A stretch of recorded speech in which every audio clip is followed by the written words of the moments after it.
Cahill from Ascendo Coaching and Training, and welcome to my YouTube channel. Today is the 8th of May and it's 75 years since the end of the Second World War in Europe, and today we celebrate VE Day.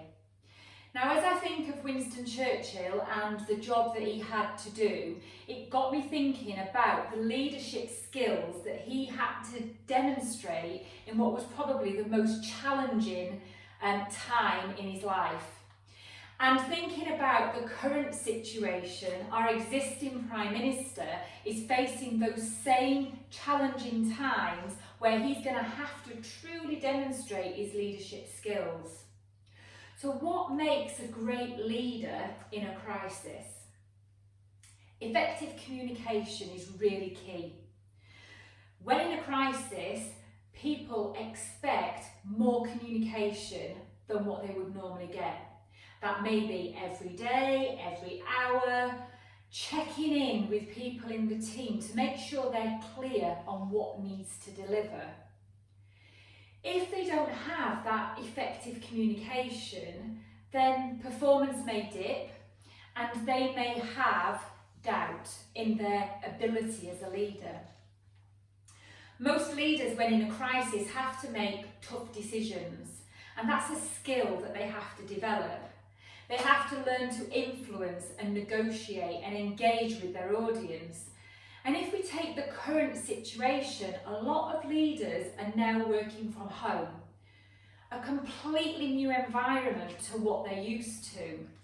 And when I've been having discovery calls with some of those leaders, what they're really struggling with at the moment is, how can I influence remotely? How can I influence my team when I'm not in a room with them and I'm having to use technology like Zoom, for example, or phone calls? They ask questions like, how can I read body language? How do I really know what they're thinking and feeling? And how can I really address the behaviour that I'm seeing? Now, some of those thoughts and feelings may cause internal conflict, which then causes external conflict. And the last thing anybody needs when in a crisis is more conflict. So the key to success is how you can collaborate and work together with your team to play to strengths so that you have that win-win situation.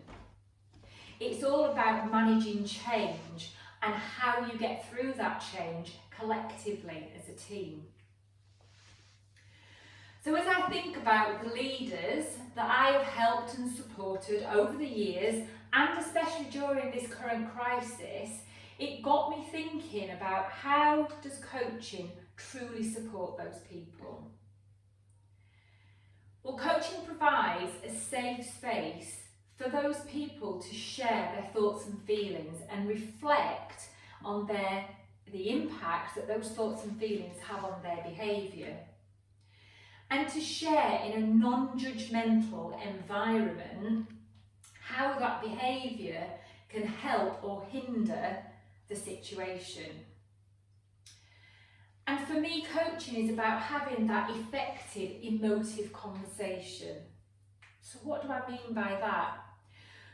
Well, for me, it's about being naturally curious, asking the right questions at the right time, making sure that they're good, open questions that enables the coachee to just talk. And then my job as a coach is just to listen. But it's not about listening to the words that are spoken, it's about listening to the unspoken words.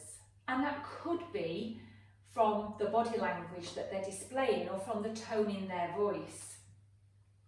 And through having that rapport with the coachee, as a coach, I can then appropriately challenge and support to empower that individual to find their own resources to make the tough decisions that they need to make. Now, some of what I've spoken about today may resonate with you, and if you're a leader, you may be feeling the pressure of having people above, people below, and people either side of you that you need to engage with and influence and make an impact with. Now, when I've gone out to my existing clients to ask them to give me some feedback on how I best help and support them, I was blown away by some of the comments that came back. And one of my biggest takeaways and learning is that they've said it's an enlightening experience. So what do they mean by an enlightening experience? Well, it means that I've done just that. I've reflected back to them the spoken and the unspoken words. That they've said sometimes you're actually in my head and you know what I'm thinking and feeling from the behaviour that I demonstrate, and that has been the most useful part of coaching. Now, if what I've talked about resonates with you, in my book, Empowering Employee Engagement, How to Ignite Your Team for Peak Performance, there's tools and techniques that I share that I've used with a team and in crisis situations to enable them to be their best self.